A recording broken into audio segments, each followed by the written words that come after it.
Alan, you're the writer and creator of the famous Bordenko from Moscow. Tell me, where did the idea come from? Oh, where did the idea come from? Well, sometimes I wonder myself, but I think in the main I was looking for something that I think in life we take things far too seriously these days, and I was looking for situations where we could basically have a look at ourselves, say, and recognise ourselves in some of these situations and just have a laugh at ourselves. And it was an opportunity as well. Like, political correctness is probably, I think most folk would probably say that it's gone so far these days, but you know, privately we'll say things, but how on earth do you ever turn that round? And I thought by introducing Bordenko as a Russian, that we could play around with the political correctness aspect. We could have, through his misunderstanding of the English language, we could have him say inappropriate things and get a few gags out of that. So I thought, let's try and come up with some crazy stuff that we could see ourselves in it and have a laugh at some of the serious situations that we blow out of perspective in our lives. Brendan, what attracted you to this production and the part of Bronislav Bordenko? I think when we were first approached about it, we were given the scripts to read through, and that was definitely the attraction for certainly for me. Alan's writing's excellent, very funny. So we read through them, thought, oh yeah, we'd love to be a part of this. The enthusiasm shown by Alan as well is contagious, shall we say. So you know, it's been a very, very good experience from start to finish, and it's evolved as time's went on. So. Bruce, you play a dual role in this production. Tell me more. Well, one's a bacon roll, one's a lawn sausage roll. No, I kind of think I came onto this initially to do kind of like the camera stuff, which is not really where I started off. I started off doing more kind of acting, and last year or so I think I've got more into camera work and lighting and all that kind of stuff. And it was through Andy, who plays Harold in the production, that I got kind of roped in. And as someone who's passionate about film, I thought this would be really good to be involved in. So I do the kind of camera bit, and I do a bit of the lighting and a bit of the sound. Stephen's come on board now and is doing the editing, which is brilliant because I'm not an editor. It would be extremely basic. And Stephen adds to the sound and the camera stuff as well, which is brilliant. That makes a big difference. And then I play the character of David, who is interesting.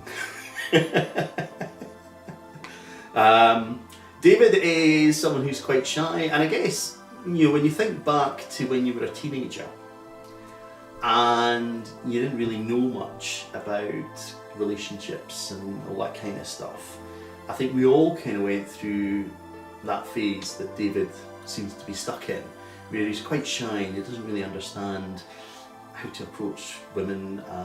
He kind of reaches the point where it's easier just to kind of shy away, and I think we all go through that phase. Some people go through it quicker than others, and in David's case, he's still a long way shy of coming out of that. So, you know, as an actor, you learn to go back to places to try and build your character, and that's kind of where you go with David, as you go back to those teenage years where you're nervous, you have no idea what you're doing. I mean, not as you get older that you're any better clued up, that is, you know, you still have that, but you know, back then it's incredibly, you know, nerve-wracking to be a teenager and to go into your transition into adulthood. I think for guys, probably the same for women, but you know, we don't know that. Tilly, who's the funniest person in the cast in real life? This is a tricky one. If I don't say Bordenko, I think I might get a row, considering I live with him. What you see on screen is what I live with at home, to be honest, so I'm going to have to go with him. Andy, you're not new to acting, are you?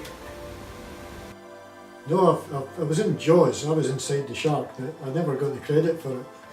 No, the only acting I've done's been on stage, and it's been live, and that's completely different to this, and this has really opened my eyes up.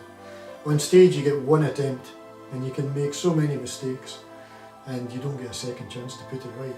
You know, you live by your laurels. But this has been really interesting, and now I've got a real idea of how films take so long and how they're so expensive, because the amount of takes you've got, and if there is a mistake or if there is a noise, and you've got to go for it again, and then from different angles, which is, yeah, it's great to be part of this. This is really, really good. Steve, you play a hugely important part behind the scenes. Tell me a little bit more. I've been into photography and film for over 30 years actually, and I can remember the day I fell in love with photography. My sister Alison had a friend having a sleepover at her house, probably when I was about 14 or 15, and she had an Olympus OM1 camera with her, and she allowed me to take a look through the lens, and I thought, wow, that's just incredible. And one of the first things I did when I got my first wage was go and buy a camera so I could start taking photographs for myself. Rather ironically, it was a Russian-made camera with a screw-on lens that was built like an absolute tank that had a solar-powered meter. But you know, I've been involved in wedding videography and photography over the years, so it's just something I've grown up with and I'm passionate about. Brendan, how challenging is it to master the art of a Russian accent? I wouldn't say the Russian accent had been mastered. I think if anyone Russian watched that, I would be lynched. But it's basically it's probably a combination of many different accents taken from movies. Mostly from Armageddon, as a chap plays a Russian cosmonaut in Armageddon. So it's probably a take on that, which is probably a bad accent in the first place. So it kind of, again, it evolves as time goes on. Alan, you've just completed the trailer. What will the audience be thinking when they drive home? I hope when people haven't seen the trailer, I hope they've had a laugh and maybe seen themselves or friends or family in it that they could relate to it and go, wow, yeah, that was funny. And hopefully that playing with the political correctness aspect as well, that Bordenko says things that maybe a lot of us maybe think but we could never dare say in real life. So hopefully they come away thinking, yeah, that was really funny and I'd love to see more.